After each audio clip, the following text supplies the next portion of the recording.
All right, if you've been following along, we've been exploring how the purpose of God's laws are to produce an environment where life is able to emerge, sustain, and flourish, and how the violation of God's laws produces an environment, or the lack of God's laws produces an environment where death, destruction, and violence tend to emerge. And so picking up from where we left off, we were on the seventh law, do not commit adultery, and I'm going to now explore how this law gives probably one of the best practical revelations of how this concept of God's laws producing an environment for life actually works in the natural.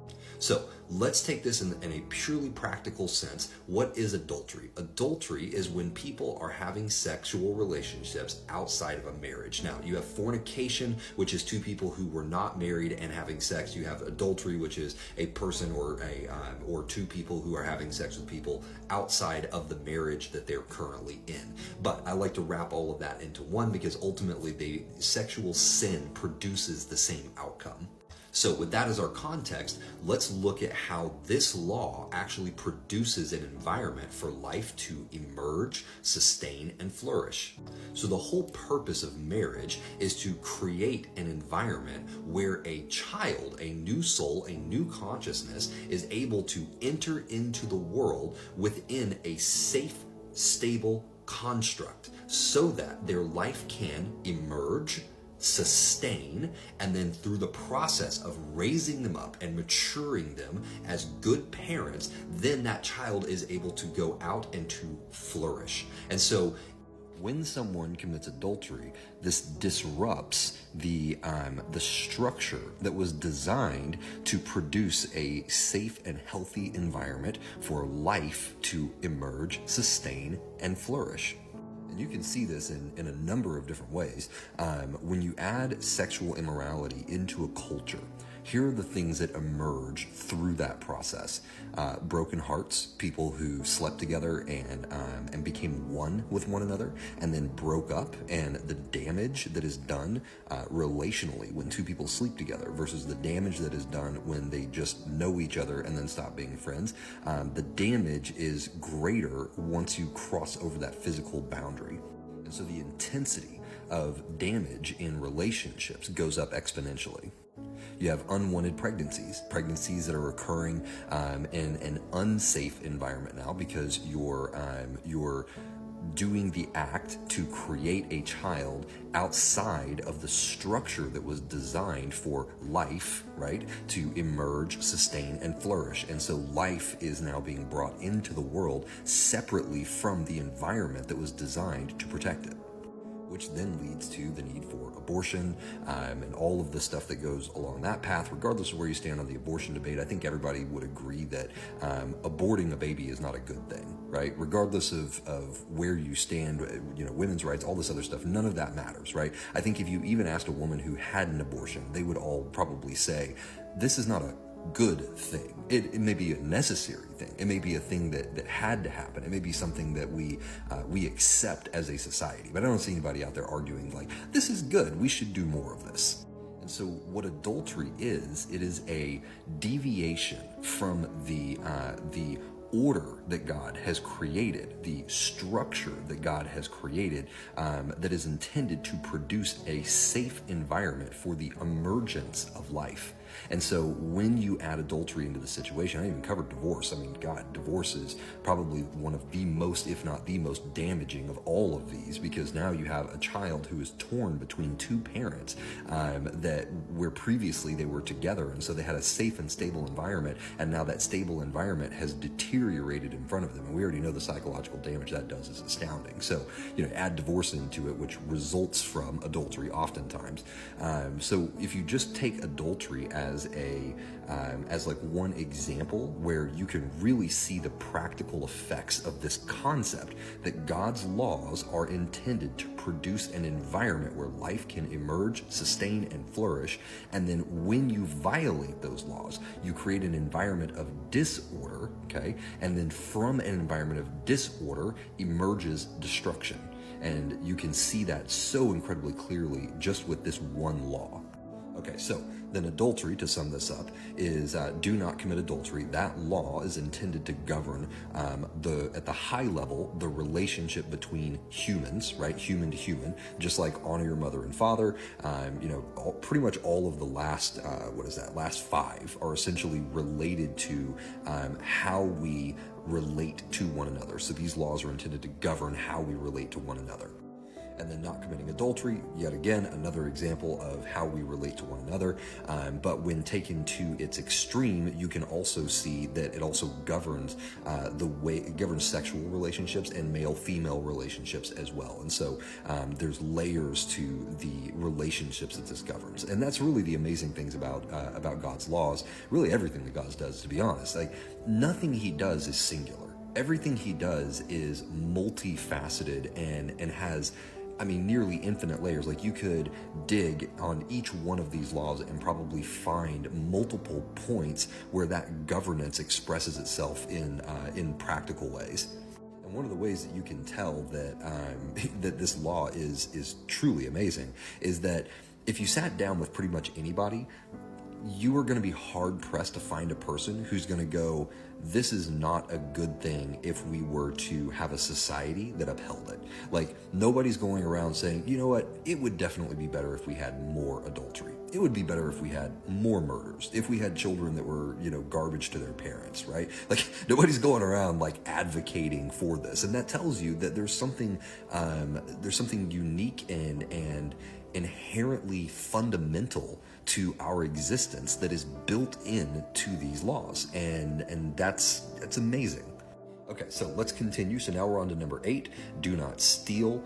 Once again, this is at the highest level. It's governing the relationship between humans, how we treat one another, because in order to steal, you would have to take from another person. You can't steal something that nobody owns. And so stealing, once again, pertains to the relationship between people.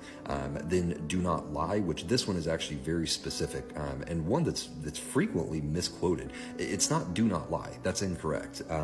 The way we get to the idea that God doesn't like deception is that there's Proverbs and a bunch of other places that talk about the fact that God does not like deceptive practices. He doesn't like people who are deceptive, right? And these are things that he takes issue with. But it's not actually in the 10 Commandments to not lie. What it is to not bear false witness against your neighbor, which once again continues with the theme of what is this trying to govern? What relationship is this governing? It's once again relating or governing the relationship between us, between humans, right? How we relate to one another. So another thing that we are told not to do is to not bear false witness. Okay, and the last one is do not covet. Now, this one's actually kind of an interesting one because you would ask, well, what relationship is that governing that's different than stealing, right? Because it seems like stealing would kind of be the natural end of coveting. You covet a thing from a person, and so you steal. Or maybe the natural end of murder. You covet a thing that someone has, so you kill them, and then you take it, right? So it kind of seems like it's almost redundant, but it's actually not, and I'll tell you why.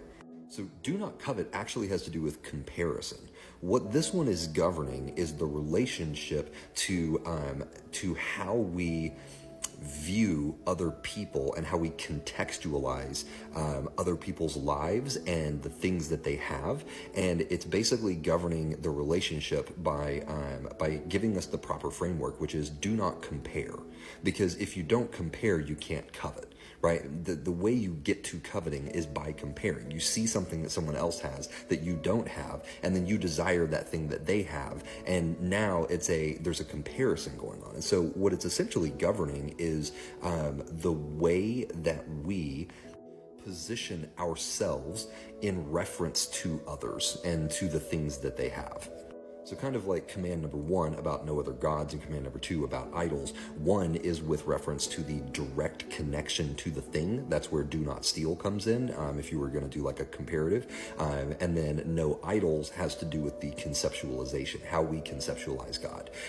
Whereas the command down here, do not covet, has to do with how we think of ourselves in comparison with others, comparing our lives to others, as opposed to the action of then going and acting on taking from other people. Now, obviously, stealing is not always driven by covetousness. Sometimes stealing is driven by need, just like murder is sometimes driven by need. So, not suggesting that that's the only way that you get there, just suggesting that is often the result of, which James actually talks about. He says that you beat each other up, you attack each other, and all these things. You steal from each other, you murder from each other. Why? Because of your desires, and you have these desires until you go and you attack other people to take them, right? And so he even shows that it's the covetousness that is the driver of that. It is comparison. You've compared yourself to someone else, and then within that comparison emerges this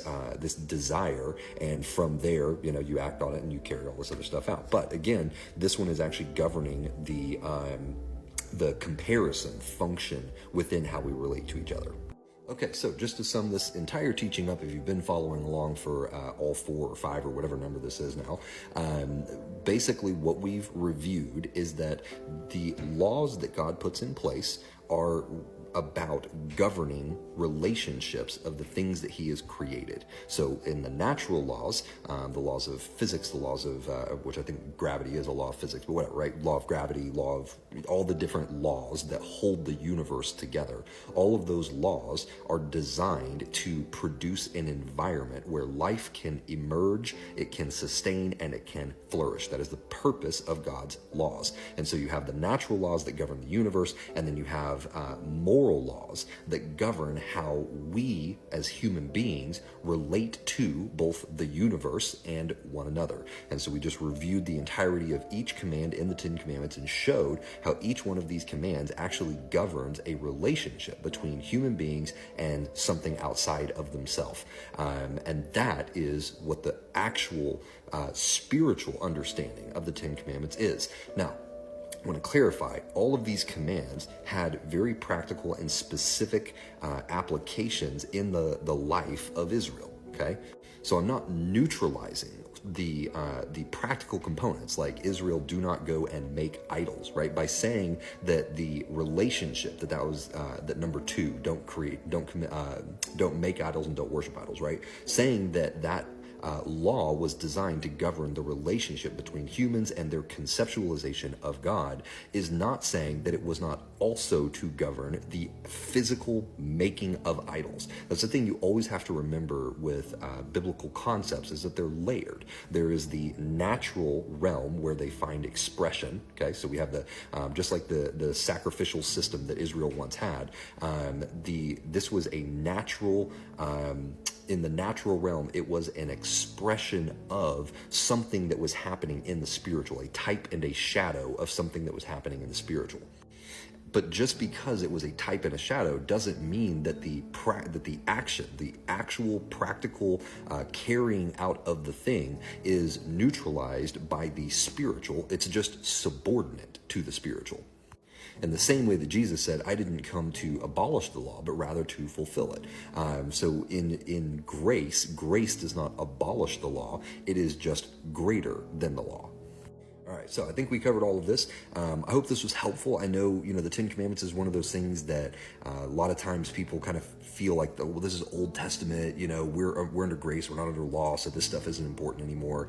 And I hope this encourages you and brings greater understanding of how applicable all of these things in the Old Testament still are today. They're incredibly applicable because we now have, via the Holy Spirit, to be able to ascertain the greater meaning of these types and shadows that were given to Israel in the early times in preparation for the completed work that Christ was going to do. And so, I hope this helps you guys on your journey. And of course, as always, if you have any questions or thoughts or anything I can answer or add additional clarity to, drop it in the comments, and I will make a video to answer. So until then, this has been a study of the 10 Commandments. Hope you guys enjoyed it, and I'll see you next time.